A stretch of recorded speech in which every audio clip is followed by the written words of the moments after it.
আলী আকবর, তোমার কণ্ঠস্বরটা আমার নানা জানের মতো। তুমি যেও না, যেও না, তুমি যেও না যুদ্ধের ময়দানের মধ্যে। হযরত আলী আকবর বলেন, বাবা রে, আপনি দুনিয়ার জমিনের মধ্যে থাকবেন, আমিও থাকবো। আমার সামনে আপনি বাবা শহীদে কারবালার যুদ্ধের ময়দানের মধ্যে যাব। আমি সন্তান হইয়া কিভাবে সহ্য করব? আমার নবীকে হাসরের ময়দানে কি জবাব দিব?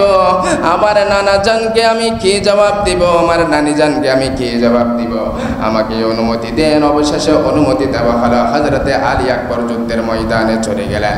হযরতে আলী আকবর জুলফিকার তরবার নিয়ে যখন যুদ্ধের ময়দানে চলে গেলেন, যেই দিকে যায় সেই দিকে ইয়াজিদ বাহিনীদেরকে কতল করে ফেলতেছেন। যেই দিকে যায় ইয়াজিদ বাহিনীদেরকে কতল করে ফেলতেছেন। কতল করতে করতে করতে করতে যুদ্ধের ময়দানের মধ্যে হঠাৎ করে পানির পিপাসায় ধরেছে। ঘোড়া নিয়ে দৌড়াইয়া দৌড়াইয়া বাবার কাছে আসলো। বাবার কাছে এসে বলতেছেন, আল আতাশু ইয়া আবাতাহু, আমার বাবা, পানির তৃষ্ণায় কাতর হয়ে গেলাম, একটু করে পানি দাও না। যেই পানি যদি দাও আমি ইয়াজিদ বংশ সবাইকে ধ্বংস করে দেব, আমাকে একটু করে পানি দাও না। হযরত ইমাম হোসেন ডাক দিয়ে বললেন, আলী আকবর রে, ও আলী আকবর, আমি পানি তোমাকে কোত্থেকে দিব? ইয়াজিদ বাহিনীরা তো আজকে পানি বন্ধ করে দিয়েছেন, 3 দিন পানি নাই, কোথাও পানি নাই, আমার জিহ্বার মধ্যেও পানি নাই। আলী আকবর, শোনো শোনো, দুনিয়ার জমিনের মধ্যে যদিও পানি না পাও, আমার নানা জান তোমার জন্য হাউজে কাউসারের পানি নিয়ে অপেক্ষা করতেছেন। সুবহানাল্লাহ, আর জোরে বলুন সুবহানাল্লাহ। হযরত ইমাম হোসেন বলেন, আলী আকবর রে, যখন আমি ছোট্ট ছিলাম, যখন পানির পিপাসায় লাগতো, আমার নানা জান নূরানি জিহ্বাখানা আমার মুখের মধ্যে ঢুকাইয়া দিত। আমার নবীর নূরানি জিহ্বাখানা আমি চুষতে থাকতাম, আমার পানির তৃষ্ণা মিটাই যাইত। আলী আকবর, শোনো শোনো, ওই নানা জান যেই জবান দিয়া নানা জানের জিহ্বা শুষলাম, আজকে তোমার মুখের মধ্যে আমার জিহ্বাখানা ঢুকাইয়া দিচ্ছি। ওই জিহ্বাখানি একটু করে তুমি দেখো না, চুষে দেখো না, কোনো নানার স্বাদ পাও কিনা। হযরতে আলী আকবরের জবানের ভিতরে হযরতে ইমাম হোসেনের জিহ্বাখানা ঢুকাইয়া দিলেন। হযরতে আলী আকবর চুষতেছেন, কোনো কিছু নাই, নবীর নূরের বরকতে সামান্য করে সেইখানে স্বস্তি পাইল। বাবাকে সালাম জানাইয়া যুদ্ধের ময়দানে চলে গেল। যুদ্ধের ময়দানে যখন চলে গেল, সেইখানে আবার যুদ্ধ করতে লাগলো। এই ইয়াজিদ বাহিনীর মধ্যে একজন আছে, তার ওই ব্যক্তিটা পেছন দিক থেকে এসে হযরতে আলী আকবরকে এমন একটা তীর মারছে রে, তীরটা মারার সাথে সাথে আলী আকবর সামনে আর যেতে পারে না, আবার সামনে থেকে একজন তীর মারছে, সেটা বুকের মধ্যে এসে লাগলো, সাথে সাথে মাটির মধ্যে পড়ে গিয়েছে। তীর মারতে মারতে মারতে মারতে ওই ইয়াজিদ বাহিনীরা সেইখানে আলী আকবরকে শহীদ করে দিলেন। আব্বু বলে যখন ডাক দিলেন, ইমাম হোসেন দৌড়াইয়া গেলেন তাঁবু দেখে।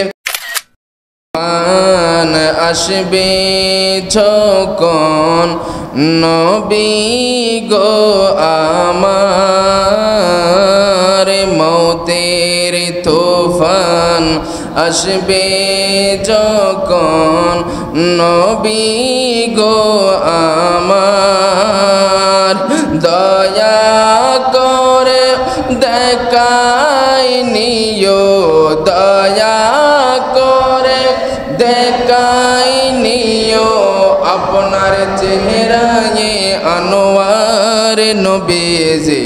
আল্লাহ আল্লাহ লা ইলাহা ইল্লাল্লাহু আল্লাহ আল্লাহ।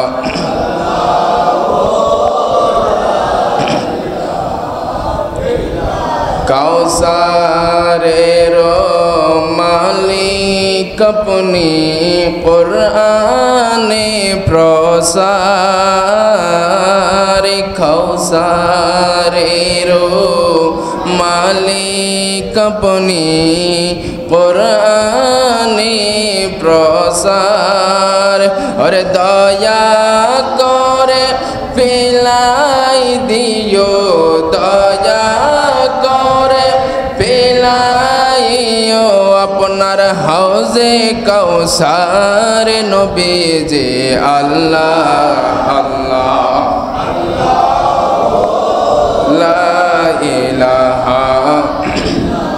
ইয়াসিন তাহা কমলিওয়ালা কুরআন কে তফসীর হাজির নাজির শাহিদ কাসিম হাজির নাজির শাহিদ কাসিম আয়া সিরাজুম মুনীর নবী যে আল্লাহ আল্লাহ লা ইলাহা কারবালার করুন কাহিনী কেমনে বলা যায় কারবালার করুন কাহিনী নবীর আওলাদে শহীদ করলো নবীর আওলাদ শহীদ করলো নিষ্ঠুরে জিদেরা কারবালার করুন কাহিনী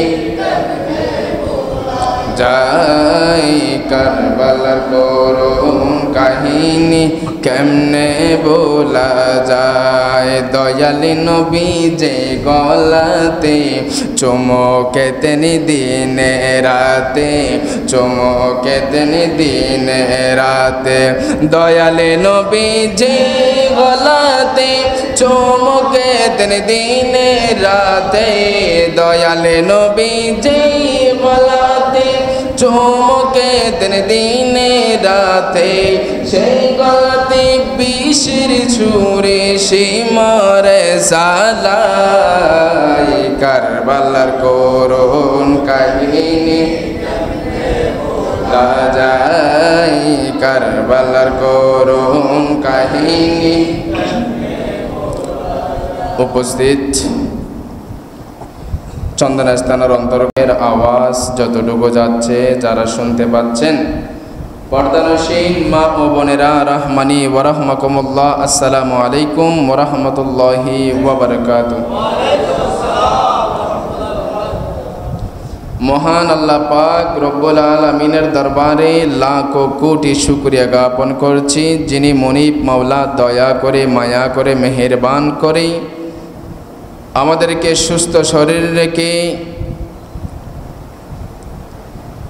মুহররম মাসের তৃতীয় জুমার নামাজ আদায় করার লক্ষ্যে সর্বপ্রথম আল্লাহর ঘর মসজিদে ইবাদতের লক্ষ্যে আমরা উপস্থিত হতে পেরেছি হাজিরা দিতে পেরেছি ভাগ্যবান হয়েছি সেই শুকরিয়ার্থে উচ্চ আওয়াজে শরীরের কণ্ঠে মধুর সুরে মনটা উজাড় করে বলুন আলহামদুলিল্লাহ সাথে সাথে লাখো কোটি দরুদ ও সালাম পেশ করছি যিনি শামসুদ্দোহা যিনি বদরুদ্দোজা যিনি সদরুল উলা যিনি নূরুল হুদা যিনি কাহফিল ওয়ারা যিনি মিসবাহিজ জালাম আফতাবে নবুয়া নূরে মুজাসসাম শফিয়ানা হাবিবানা নূরুন আলা নূর হযরত মুহাম্মদ মুস্তাফা সাল্লাল্লাহু আলাইহি ওয়াসাল্লামার নূরানি কদম মোবারকে চিৎকার দিয়ে বলুন আমিন আমিন আল্লাহ পাক রব্বুল আলামিন আমাদের কেমন একজন নবীর উম্মত বানিয়েছেন যেই নবীর ভিতরে চরিত্র এমন চরিত্র আছে আল্লাহ তাআলা যত নবী রাসূল পাঠিয়েছেন সমস্ত নবী রাসূলের চরিত্র একজন নবীর মধ্যে ঢুকিয়ে দিয়েছেন তিনি হলেন হযরত মুহাম্মদ মুস্তাফা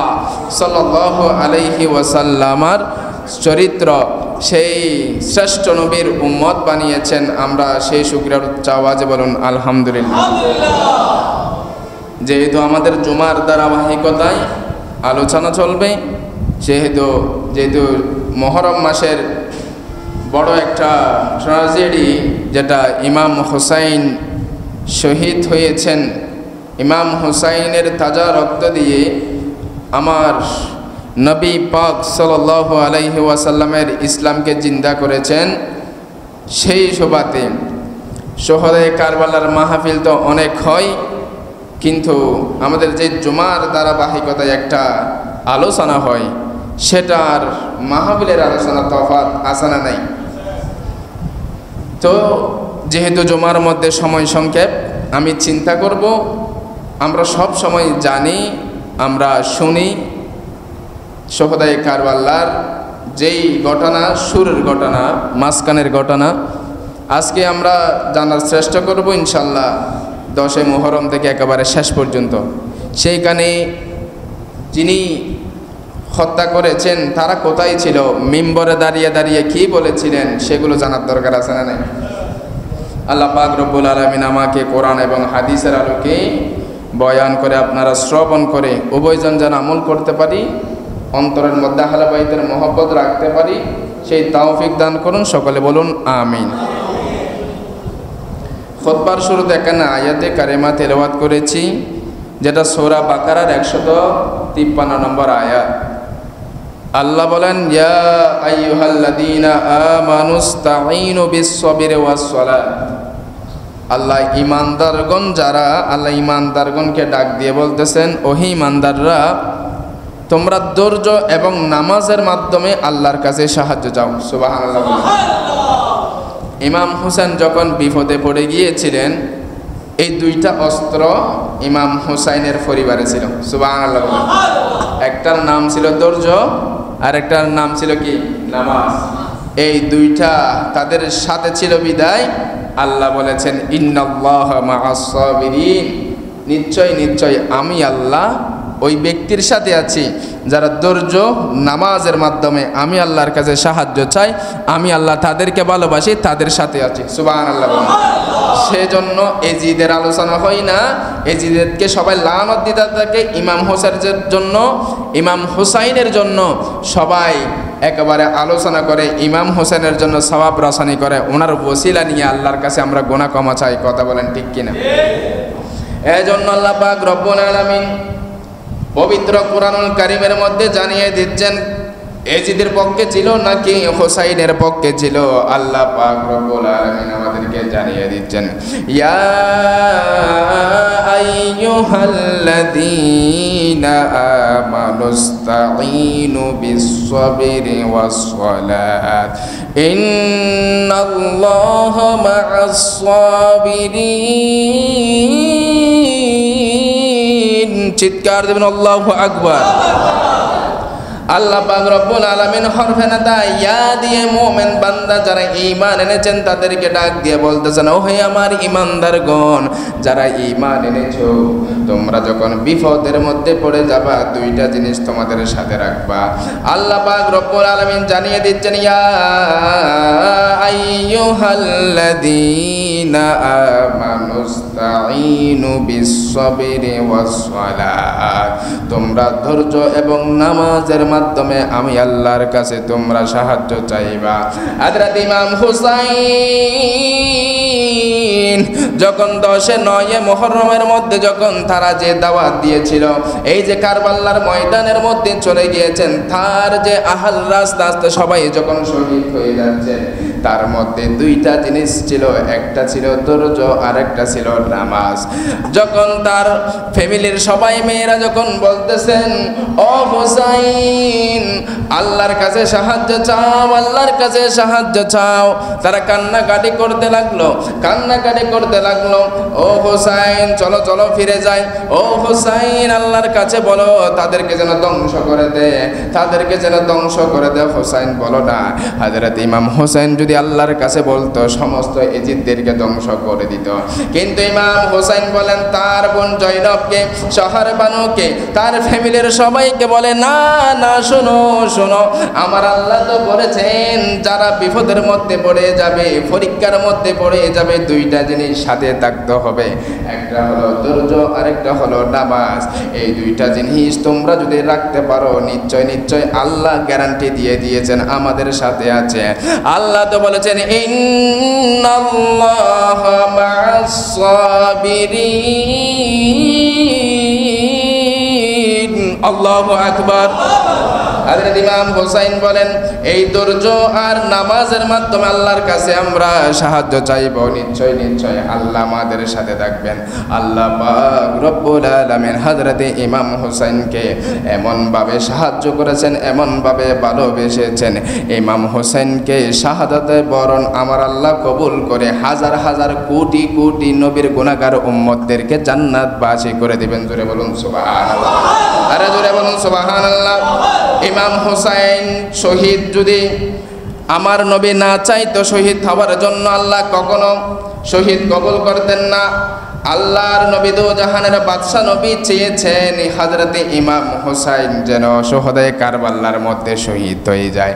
ওই রক্তের বিনিময়ে আমার কোটি কোটি গুনাহগার উম্মতদেরকে যারা জাহান্নাম অবধারিত হয়ে গিয়েছে, জাহান্নামের মধ্যে ছড়িয়ে যাচ্ছে, সেই ধরনের উম্মতদেরকে আমার হোসাইনের রক্তের বদলায় আমি জাহান্নাম থেকে বাঁচাইয়া জান্নাতে প্রবেশ করাইব। সুবহানাল্লাহ। আর যদি বলুন সুবহানাল্লাহ। গভীর মনোযোগ রাখবেন, সময় সংক্ষেপ, আলোচনা লম্বা। সুবহানাল্লাহ বলেন। শহীদে কারবালার আলোচনা শুরু করলে শেষ করা যায়, কিন্তু আমি মূল কথা বলবো। অনেক কিছু পড়ে যাবে, অনেক কিছু পড়ে যাবে, সেখানে গ্যাপ হয়ে যাবে। আমি মূল বলে বলে একেবারে শেষের দিকে চলে যাব। হযরতে 9 মুহররম থেকে শুরু। 9 মুহররম হযরত ইমাম হোসাইনের বড় বেটা হযরতে সাইয়্যিদুনা আলী আকবর রাদিয়াল্লাহু তাআলা আনহু যখন সবাই শহীদ হয়ে গেলেন, বাবার কাছে আসলেন, ও বাবা, আমাকে অনুমতি দাও, আমি কারবালার ময়দানের মধ্যে যাব, আমি তাদের সাথে যুদ্ধ করব। হযরত ইমাম হোসাইন বলেন, না না না, আয় আমার বেটা, তুমি যেও না, যেও না, তোমার চেহারা কানা, তোমার সুরত কানা একেবারে কত সুন্দর, আমার নবীর মতো, আমার নানা জানের মতো। নানাকে হারাইয়া বেদনায় সহ্য করতে পারি নাই, যখন তোমার চেহারার দিকে তাকাইতাম, নানার সাতটা তোমাকে দেখে মিটাইতাম। আলী আকবর, তোমার কণ্ঠ সুরটা আমার নানা জানের মতো, তুমি যেও না, যেও না, তুমি যেও না যুদ্ধের ময়দানের মধ্যে। হযরত আলী আকবর বলেন, বাবা রে, আপনি দুনিয়ার জমিনের মধ্যে থাকবেন, আমিও থাকবো, আমার সামনে আপনি বাবা শহীদে কারবালার যুদ্ধের ময়দানের মধ্যে যাব। আমি সন্তান হইয়া কিভাবে সহ্য করব? আমার নবীকে হাসরের ময়দানে কি জবাব দিব? আমার নানা জানকে আমি কি জবাব দিব? আমার নানি জানকে আমি কি জবাব দিব? আমাকে অনুমতি দেন। অবশেষে অনুমতি দেওয়া হলো। হযরতে আলী আকবর যুদ্ধের ময়দানে চলে গেলেন।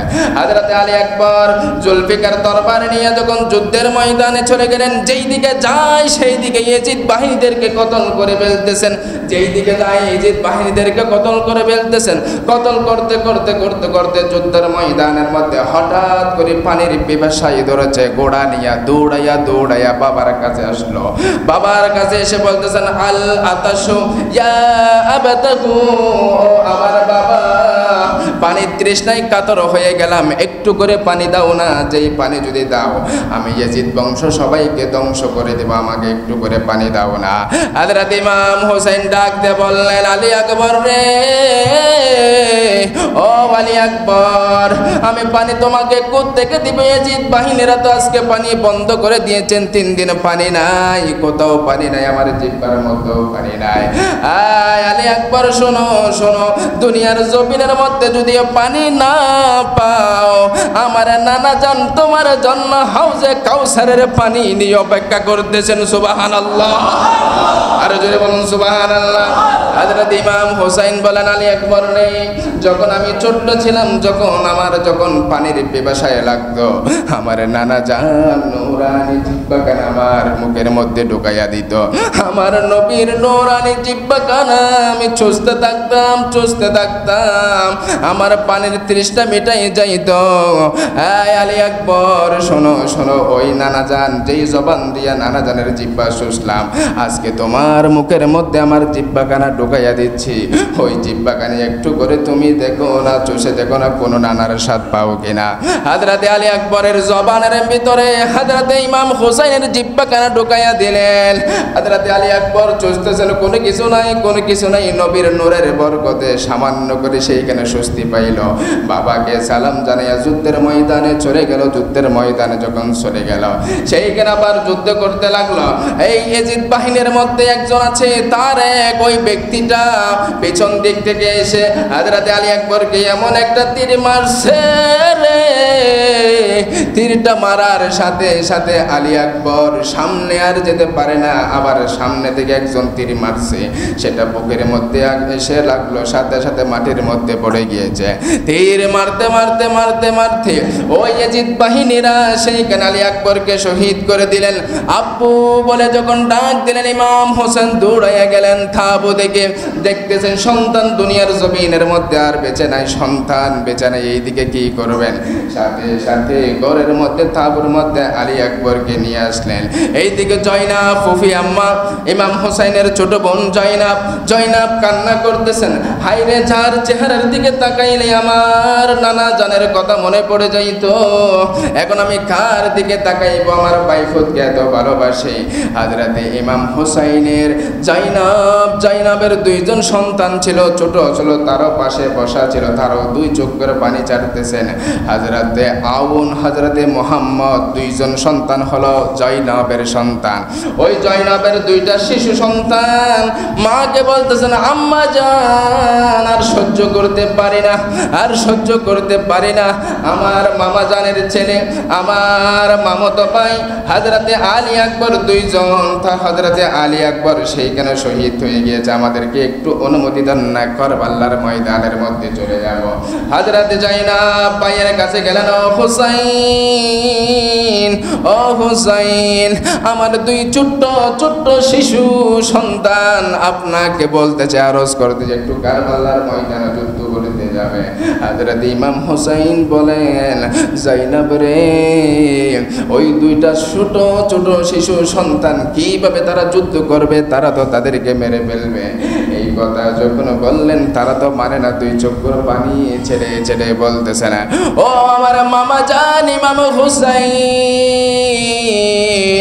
হাসরের ময়দানের মধ্যে আমরা কি জবাব দিব? আমার নানা যদি জিজ্ঞেস করে, হযরত আলী যদি আমার নানা জিজ্ঞেস করে, আমার নানি ফাতেমাতুজ জাহরা রাদিয়াল্লাহু তাআলা আনহা যদি জিজ্ঞেস করে, আমার সন্তানকে তোমরা কিভাবে একলা রেখে চলে আসলা? আমার সন্তানকে কিভাবে একলা কারবালার ময়দানের মধ্যে সামনে ঠেলে দিলা? কি জবাব দেব হাসরের ময়দানের মধ্যে? মামা জান, সহ্য করি না, সহ্য করি না, অনুমতি দেন, কারবালার ময়দানের মধ্যে চলে যাব। হযরতে আব্বাস, হযরত ইমাম হোসেনের ভাইয়ের আরেকজনের নাম ছিল আব্বাস, ওই আব্বাসকে সাথে করে দিয়া সামনে আউন ছিল, পিছনে মোহাম্মদ ছিল, ঘোড়া করে সাওয়ারে দিয়া যুদ্ধের ময়দানে পাঠাইয়া দিলেন। যুদ্ধের ময়দানে যখন যুদ্ধ করতেছেন হঠাৎ করে ওই ছোট্ট শিশু, এখনো তো ছোট্ট শিশু, আউন একটা তরবারি নিছে, ভালো করে তরবারিটা আলগাইতে পারে না। হঠাৎ করে ঘোড়া যখন এমন একটা দৌড় দিছে, হয় ঘোড়া দৌড় দেওয়ার সাথে সাথে আউন মাঠের মধ্যে ছিটকায় পড়ে গেল। ছিটকায় পড়ে যাওয়ার সাথে সাথে ইয়াজিদ বাহিনীর একজন এসে সাথে সাথে এমন একটা তীর মারছে, আউনের বুকের মধ্যে ঢুকে গেল। পিছনে ছোট ভাই বসে আছে, মোহাম্মদ ভাই ভাই বলে ঘোড়া থেকে লাফ দিয়ে পড়ে গেল। ভাই বড় ধন, রক্তের বাঁধন, ভাই বড় ধন, ভাইকে সব সময় আপনার অন্তর থেকে ভালোবাসবেন। কখনো ভাই বিপদের মধ্যে যখন ভাই পড়ে যায়, আপন ভাই সহ্য করতে পারে না, ঘোড়া থেকে পিছন দিকে নামিয়া ভাইকে জড়াইয়া ধরে ফেলল। আবার আরেকটা ইয়াজিদ বাহিনী তীর মারছে, মুহাম্মাদের পিঠের মধ্যে ঢুকে সামনে দিয়ে বের হইয়া আউনের ভিতরে ঢুকে গেল। এবার ঘোড়া দিয়া লাথি মারতে মারতে সুন্দর সুন্দর নূরের পুতুলের মুখগুলা তেতলা বানাই ফেলছে। আউন একটা হযরত আউন রাদিয়াল্লাহু তাআলা আনহু একটা ডাক মারছে, ও আমার মামা জানো হুসাইন বলে ডাক যখন মারছে, সাথে সাথে ইন্তেকাল হয়ে গেল। ইন্তেকাল যখন হয়ে গেল, ইমাম হোসেন তাঁবু দিকে দূর দিয়ে চলে আসে। তাঁবু দিকে দূর দিয়ে চলে এসে ডান দিকে আউনকে নিল, বাম দিকে মোহাম্মদকে নিল। মোহাম্মদকে নিয়ে যখন তাঁবুর দিকে রওনা দিচ্ছেন, জয়নাব থেকে চিৎকার মারছে, ইয়া রাসূলুল্লাহ, ইয়া হাবিবাল্লাহ, আমার সন্তান দুইটা দুনিয়ার জমিন থেকে বিদায় হয়েছে, তাদের দিকে চেহারার দিকে তাকাইয়া তাকাইয়া আমি জীবনটা কাটাইতাম। দুইজনকে কারবালার মাটির মধ্যে শোয়াইয়া দিছি। শোয়াইয়া দেওয়ার সাথে সাথে হযরতে যায়েনব রাদিয়াল্লাহু তাআলা আনহা তাদের দুইজনের মাঝখানে শুয়ে গেলেন। শুয়ে যাওয়ার পর আল্লাহর দরবারে দুইটা হাত তুলে দেন, আল্লাহ কারবালার মাটির মধ্যে আমার দুই সন্তান আউন মুহাম্মদের রক্ত মিশিত আছে। আল্লাহ আপনার কাছে দুইটা হাত বাড়াইয়া দিলাম। আল্লাহ হাশরের ময়দানের মধ্যে যখন কোটি কোটি উম্মত, যখন আমার নবীর উম্মত যখন জাহান্নামে চলে যাবে, আমার আউন আমার মুহাম্মদের রক্তের বসিলায় যদি আপনি যদি গুনাহগার উম্মতকে যদি ক্ষমা না করেন, আমি যায়েনব ওই কারবালার মাটি থেকে উঠবো না, আমি তাদের সাথে কবরে চলে যাব। চিৎকার দেবেন সুবহানাল্লাহ। হায় কারবালা, কারবালার কিসের বয়ান করব? বয়ানটা দিল থেকে মন থেকে শুনবেন। কেমন তারা ইসলামের জন্য জীবন দিয়ে দিয়েছেন, রক্ত দিয়ে দিয়েছেন। আমরা ঘটনা শুনি, ঘটনা কত মজা লাগে, কিন্তু একবার যদি গভীর অন্তর থেকে যদি চিন্তা করেন, হাইরে ছোট্ট শিশু, আদরের শিশু সন্তান যদি সামনে যদি কেউ একটা ঘুষি মারে যদি রক্তাক্ত করে ফেলে, আপনি সহ্য করতে পারেন না। ইমাম হোসেনের সামনে বাগিনা শহীদ, নিজের সন্তান শহীদ, যায়েনবের সামনে নিজের দুই সন্তান শহীদ। তারা তো হাহাকার, সবাই তো একেবারে শহীদ হয়ে গেল। শহীদ হতে হতে শেষ পর্যায়ে আলী আসগর শহীদ হয়ে গেল। আলী আসগর পানির কারণে শহীদ হয়ে গেল, তীর মারার জন্য সবাই শহীদ হয়ে গেল। 10 মুহররম আর কেউ নাই। এবার তাঁবুর মধ্যে গেলেন। তাঁবুর মধ্যে গিয়ে আমার নবী পাক সাল্লাল্লাহু আলাইহি ওয়াসাল্লামের পাগড়ি মোবারক পরলেন। সেইখানে যে বেলটা ছিল বড় ভাই ইমাম হাসানের বেলটা পরলেন। একবারে মিশরি একটা লোহার কোট আছে, সেই কোটটা পরলেন। জুলফিকার যে বাবার তরবারি ছিল, হযরত আলীর জুলফিকার তরবারিটা হাতের মধ্যে নিলেন।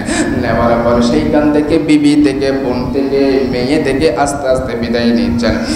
আমার বিবি জান, শহর বানু, আমাকে বিদায় দাও, আমাকে বিদায় দাও।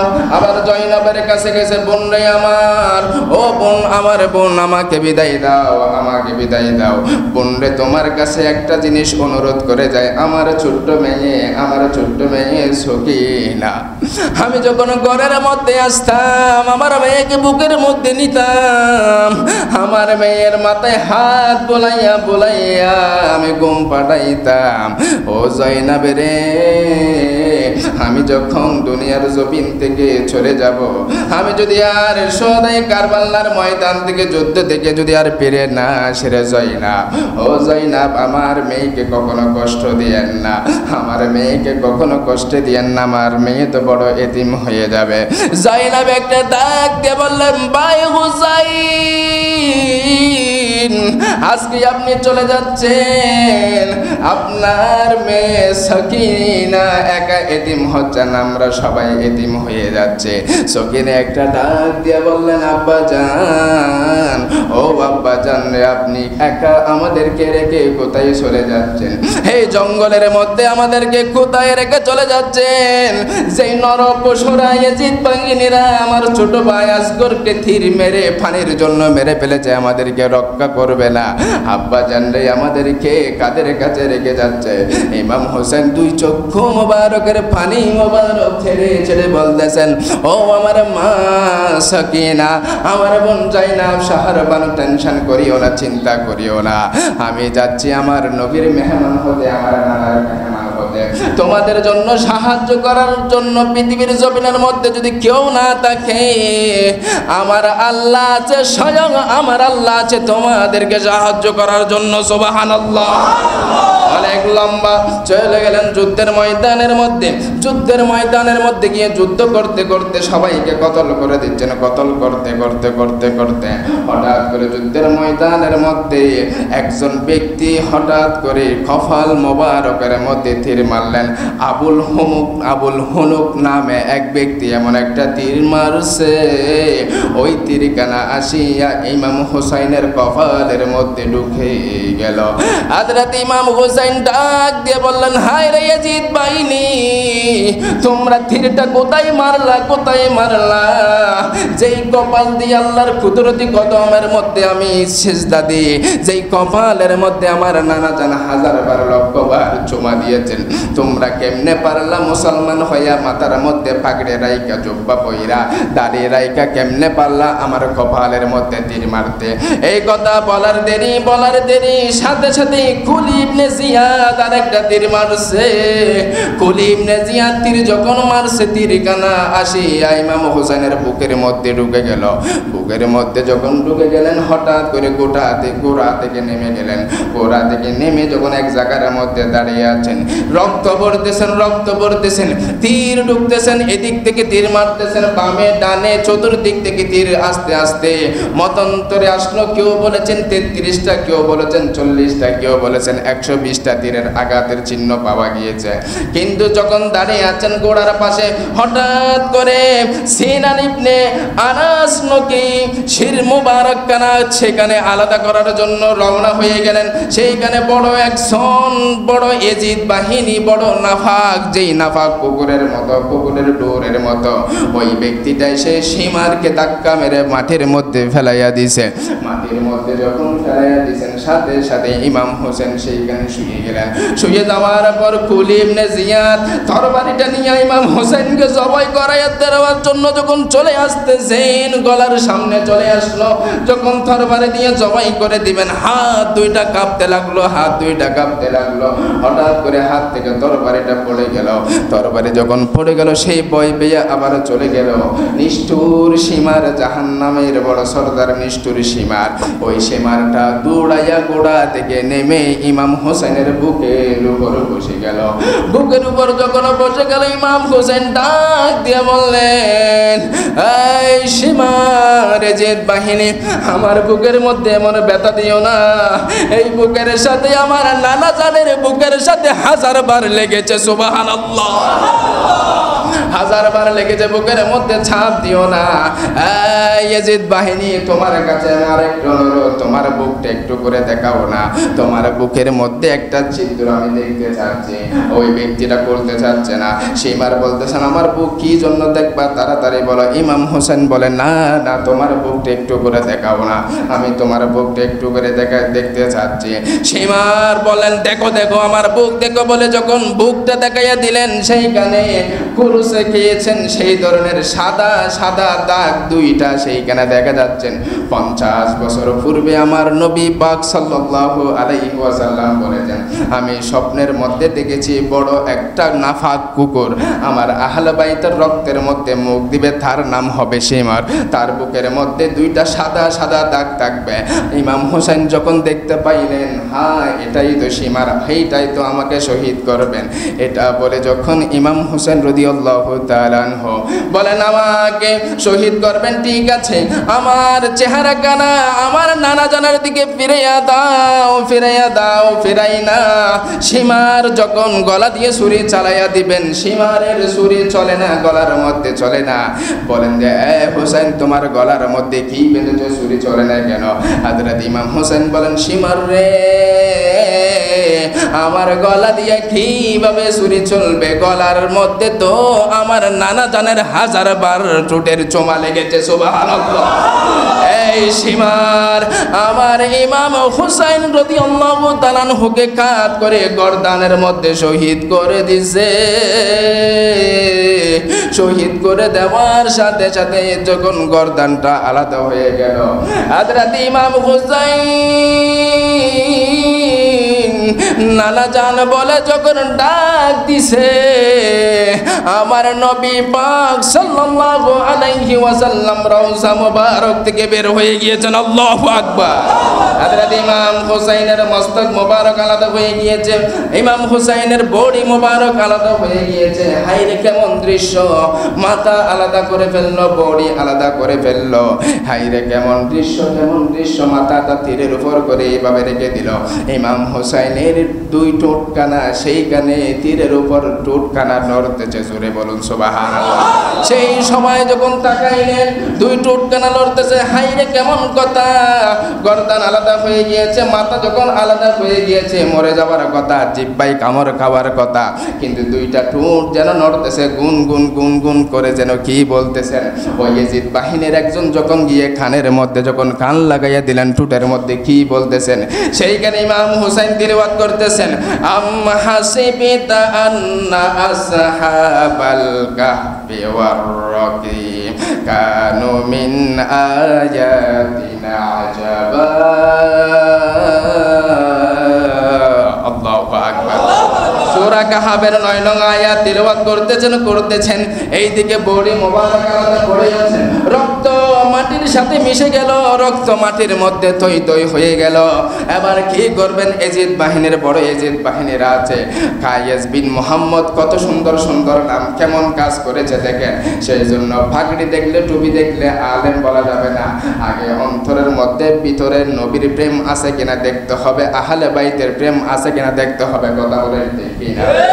ও কায়েস বিন মুহাম্মদ ইমাম হুসাইনের বডি থেকে জুব্বা কানা টেনে খুলে ফেললেন।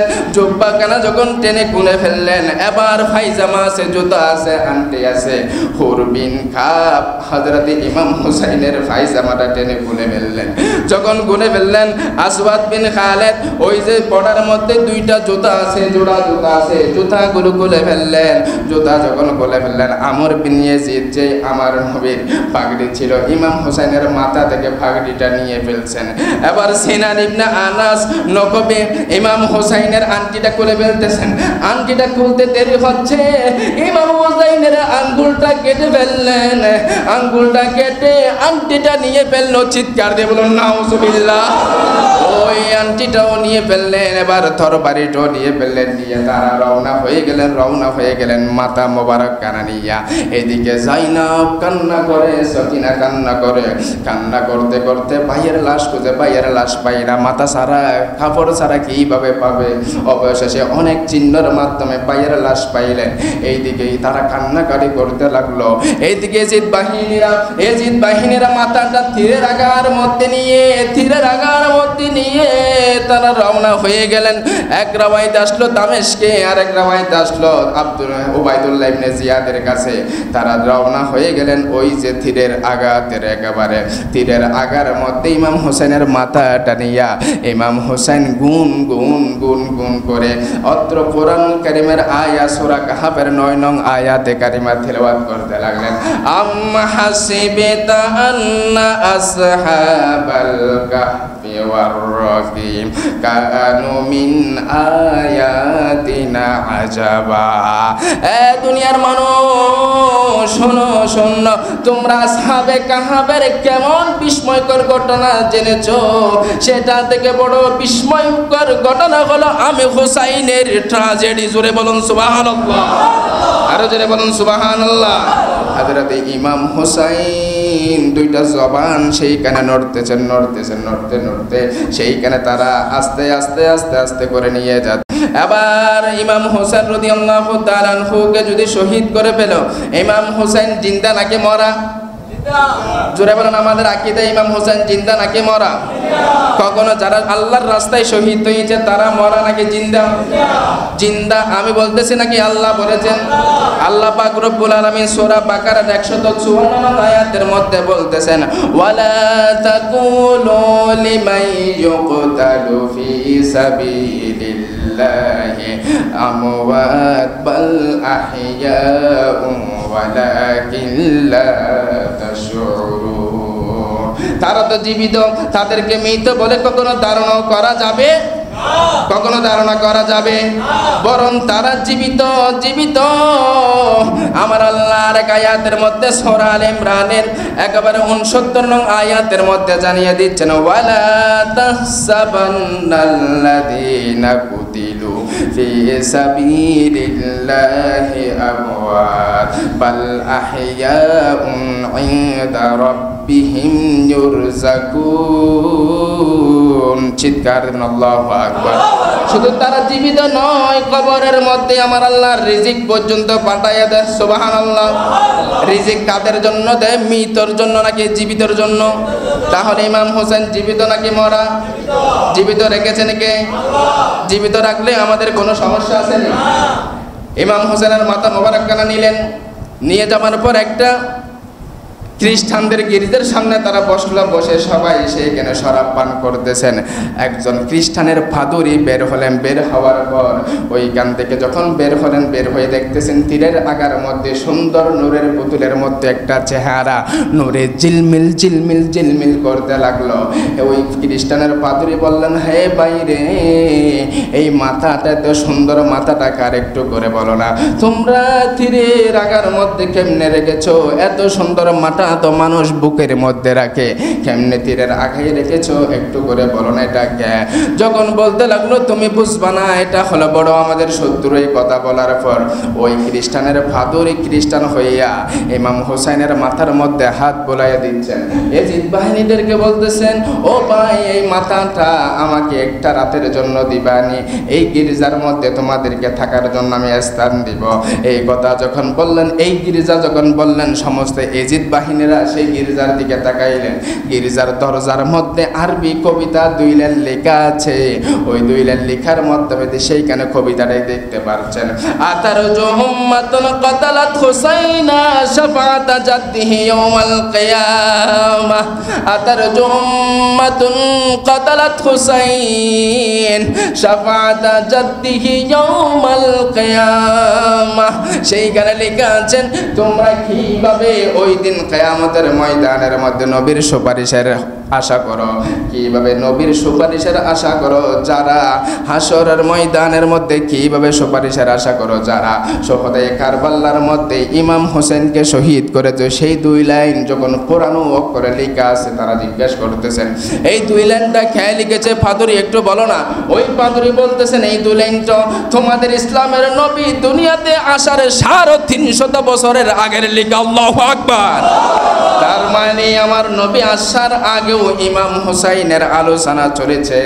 সেইখানে হযরতে ইমাম হোসাইনের যে মস্তক মোবারক, শির মোবারক কানা সেইখানে ছিল, তাদের কাছ থেকে নিয়ে গির্জার মধ্যে, সেইখানে গির্জার মধ্যে মাথায় হাত বোলাইয়া বোলাইয়া শিরন দিয়া দাড়িগুলো আশ্রয়া আশ্রয়া দিচ্ছেন, আস্তে আস্তে আশ্রয়া দিয়ে দিয়ে সুন্দর করে সেইখানে সাজাইয়া রাখলেন।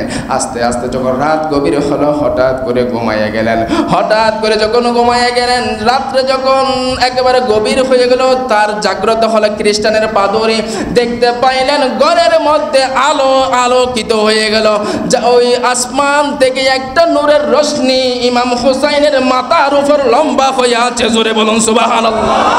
সাথে সাথে দেখার সাথে সাথে যখন সকাল হলো, এজিদ বাহিনীদের তাদের হাতের মধ্যে মস্তক কানা দিয়া সেই একেবারে নবীর সাহাবীদের হাতের মধ্যে কালেমা পড়ে মুসলমান হয়ে গেল। একেবারে অনেক লম্বা সময় যখন সংক্ষেপ, আমি একেবারে শেষের দিকে নিয়ে যাচ্ছি। যখন একেবারে দামেস্কের মধ্যে ওবায়দুল্লাহ ইবনে জিয়াদের কাছে নিয়ে গেল, এইভাবে ওবায়দুল্লাহ জিয়াদ এইভাবে মসজিদের মধ্যে, ওবায়দুল্লাহ জিয়াদ মানে বড় আলেম। কিসের আলেম? এজিদের আলেম। ওই ওবায়দুল্লাহ জিয়াদ সেইখানে খুতবা দিচ্ছেন, সবাই এরকম তাকিয়ে আছে। এদিকে ডানে কি আছে? ইমাম হোসাইনের মাথা মোবারক, সেইখানে শুধু মাথাটা আছে, সবাই দেখতেছেন। সেইখানে তিনি খুতবা দিচ্ছেন, আলহামদুলিল্লাহ আলহামদুলিল্লাহিল্লাযী আজহারাল হাক্কা ওয়া খালাক। বলতেছেন আল্লাহ পাক রব্বুল আলামিনের দরবারে লাখো কোটি শুকরিয়া, যে আল্লাহ পাক রব্বুল আলামিনের কাছে অনেক শুকরিয়া। কেমন শুকরিয়া? ওয়া নাসারা আমিরুল মুমিনিন ইয়াজিদ ইবনে মুয়াবিয়া, আল্লাহ ইয়াজিদ ইবনে মুয়াবিয়াকে, ইয়াজিদকে আল্লাহ সাহায্য করেছেন, ইয়াজিদকে বিজয় দান করেছেন। চিৎকার দিয়ে বলুন নাউজুবিল্লাহ। এই কথা বলার পর আবার বলতেছেন খুতবার মধ্যে, ওয়া কাতালাল কাজ্জাব, কাজ্জাব ইবনে কাজ্জাব আল হুসাইন ইবনে আলী, হুসাইন ইবনে আলীর মিথ্যাবাদী ছেলে, মিথ্যাবাদীকে আল্লাহ পরাজিত করেছেন, হুসাইনকে আল্লাহ পরাজিত করেছেন। চিৎকারে বলুন নাউজুবিল্লাহ। এই দৃশ্য যখন দেখতে পাইলেন, হঠাৎ করে মাঝখান থেকে নবীর একজন জলিলুল কদর সাহাবী দাঁড়িয়ে গেলেন। দাঁড়িয়ে একটা বড় গালি দিলেন। বলতেছেন ইয়া ইবনে মারজানা, মারজান একটা বড় গালি, তাকে গালি দিয়ে বলতেছেন ইমাম হোসাইনের বাপ মিথ্যাবাদী নয়, ইমাম হোসেন মিথ্যাবাদী নয়, তুই ওবায়দুল্লাহ ইবনে জিয়াদ বড় মিথ্যাবাদী, তোর বাবা বড় মিথ্যাবাদী, তুই বড় মিথ্যাবাদী। চিৎকার দেবেন আল্লাহু আকবার, আরো জোরে বলুন আল্লাহু আকবার। সেইখানে যখন এই জজবা হালত দেখলেন, সবাই আশ্চর্য হয়ে গেলেন। ওবায়দুল্লাহ ইবনে জিয়াদ বলতেছেন এই ব্যক্তিকে নাও, নিয়ে কতল করে দাও। ওই ব্যক্তিকে জলিলুল কদর সাহাবীকে ভাইকে নিয়ে সেইখানে হত্যা করে ফেললেন। তাহলে ওই জজবা, ঈমানের জজবা ছিল এই সেইখানে, সেই জন্য হাজার মানুষের সামনে কতল হয়ে যাবে সেটা জানে, তারপরেও সেইখানে দাঁড়িয়ে অন্যায়ের প্রতিবাদ করে নিজের জীবন দিয়ে প্রমাণ করে গেলেন। শুধু ইমাম হোসেনের আহলে বাইত যেই জীবন দিয়ে প্রমাণ করে গেলেন, না না, অন্যায়ের বিরুদ্ধে মাথা নত করা যাবে না, সত্যের পক্ষে মাথা দিয়া ইসলাম জিন্দা হোতা হে হর কারবালা কি বাত। ইসলাম যখন মরে যাচ্ছিল, ইসলাম যখন একেবারে মরে যাচ্ছিল, ইসলাম যখন কুলুষিত হয়ে যাচ্ছিল, আমার ইমাম হুসাইন ওনার তাজা তাজা রক্ত কারবালার ময়দানের মধ্যে ঢেলে দিয়ে ইসলামকে আবার পুনরায় জীবিত করেছেন। চিৎকার বলুন সুবহানাল্লাহ, আরে জোরে বলুন সুবহানাল্লাহ।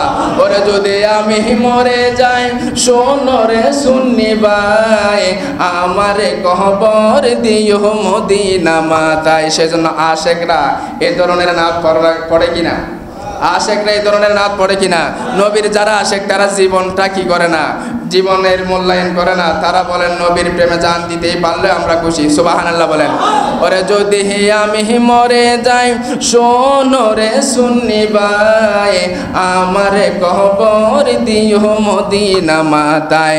যদি আমি মরে যাই শোনো রে সুন্নি ভাই, আমারে কবর দিও মদিনা মাতায়।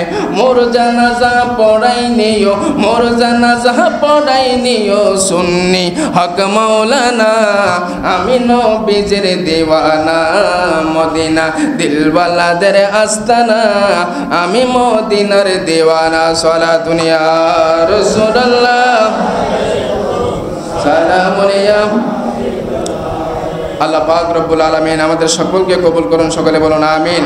যেই দিন ইমাম হোসেন শহীদ হয়েছেন সেই দিন কি হয়েছে জানেন? লাম্মা কুদিরাল হুসাইন ও মাতারাতিস সামাউ দামান ফাসবাহনা ওয়া হিবাবুনা ওয়া জারারুনা ওয়া কুল্লু শাইইন লানা মালান দামা। যেই দিন ইমাম হোসেন শহীদ হয়েছেন সেই দিন এমনভাবে আসমান থেকে বৃষ্টি পড়েছে, ওই বৃষ্টির মধ্যে পানি ছিল না, সব কিছুর রক্ত ছিল, রক্ত। চিৎকার আল্লাহু আকবার। সেইখানে যে মানুষরা বলেছেন কৌফাবাসীরা, তাদের বাড়ির সামনে যে মটকা ছিল, কলসি ছিল, সব কলসি পড়ে গিয়েছে, সেইখানে দেখতেছেন সব রক্ত আর রক্ত। আল্লাহ পাক রব্বুল আলামিন যেই এমন শহীদে কারবালার মধ্যে তারা নিজের জীবনকে বিলীন করে দিয়ে, রক্ত দিয়ে ইসলামকে চিন্তা করেছেন, ইসলামকে কুলুষিত মুক্ত করেছেন, ইসলামকে এত সুন্দর সাজিয়ে দিয়েছেন আমাদের জন্য। সেই আহলে বাইতকে ভালোবাসার দরকার আছে না নাই? দরকার আছে না নাই? আল্লাহ পাক রব্বুল আলামিন আমাদের সবাইকে আহলে বাইতের ভালোবাসা অন্তরের মধ্যে তৌফিক দান করুন, সকলে বলুন।